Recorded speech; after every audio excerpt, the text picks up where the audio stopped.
dans la table réalisateur.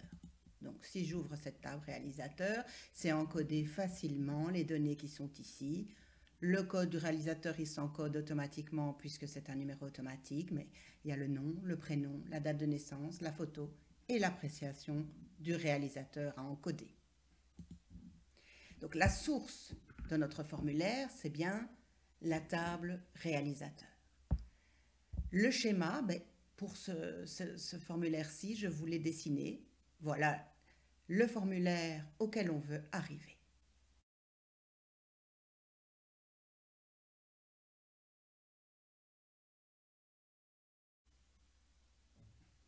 Donc démarrons. Nous allons créer quelque chose de nouveau. Donc nous allons dans l'onglet Créer, dans le groupe Formulaire. On veut le créer de toutes pièces, donc on part dans la création de formulaire avec l'équerre et la petite latte.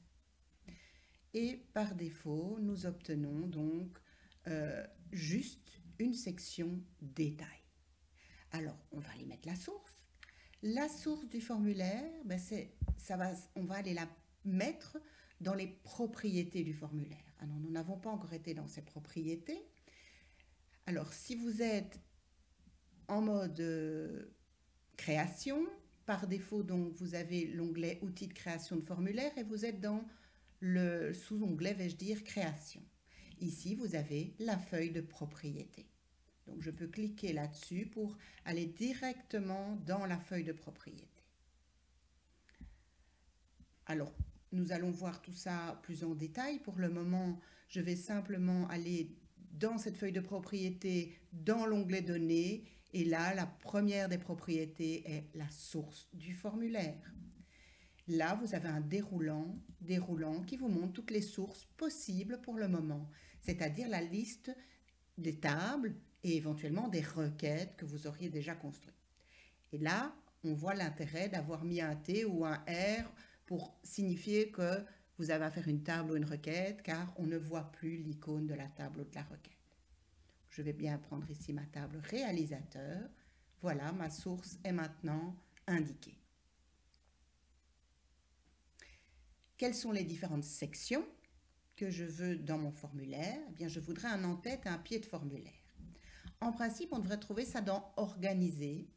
Eh bien, peu importe la version, je remarque qu'après la version 2010, ou depuis la version 2010, ils ont oublié de mettre le bouton en-tête et pied de formulaire.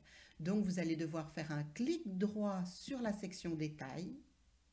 Et là, vous allez voir apparaître la possibilité de mettre des en-têtes et des pieds de page et des en-têtes et des pieds de formulaire. Donc là, ne vous trompez pas, hein, revoyez la vidéo qui fait les différences.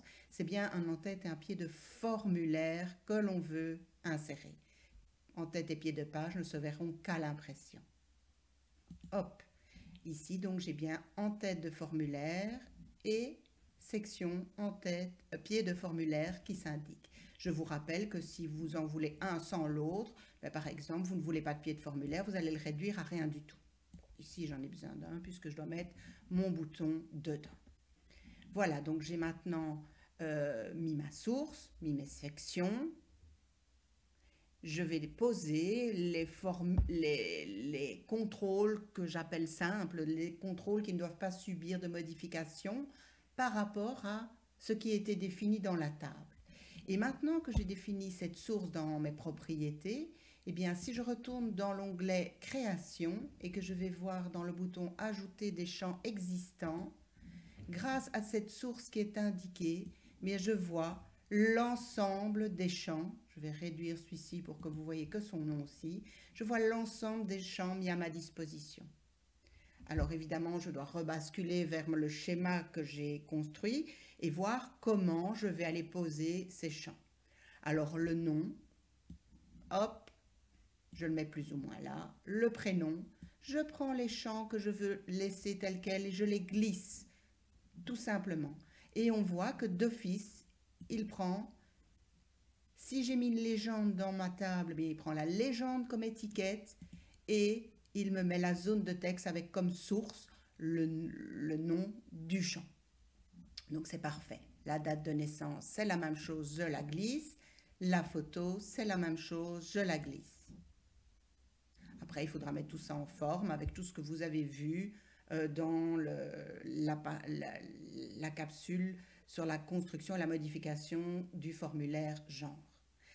Par contre, l'appréciation, ça, je ne veux pas la glisser de là, parce que si je la glisse de la liste des champs, ben, je peux le faire pour vous montrer, j'aurai simplement une étiquette et une zone de texte.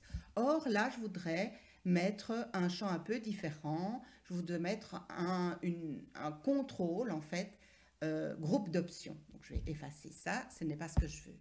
Je veux aussi mettre un titre dans mon en-tête de formulaire et un bouton dans mon pied de formulaire. Mais là, je ne suis plus dans les champs simples à mettre. Donc, je m'arrête ici pour cette partie. Je vous propose de faire ceci en exercice, d'aller bien arranger tous ces champs, les déplacer et aller utiliser tout ce que vous avez vu précédemment dans les mises en forme. N'oubliez pas d'enregistrer votre formulaire parce qu'effectivement, c'est une création que vous venez de faire. Donc F02, si j'ai numéroté mes formulaires, et je vais l'appeler F02 encodage, F02 encodage réalisateur et OK. Et voilà, j'ai mon formulaire qui est maintenant dans ma liste d'objets.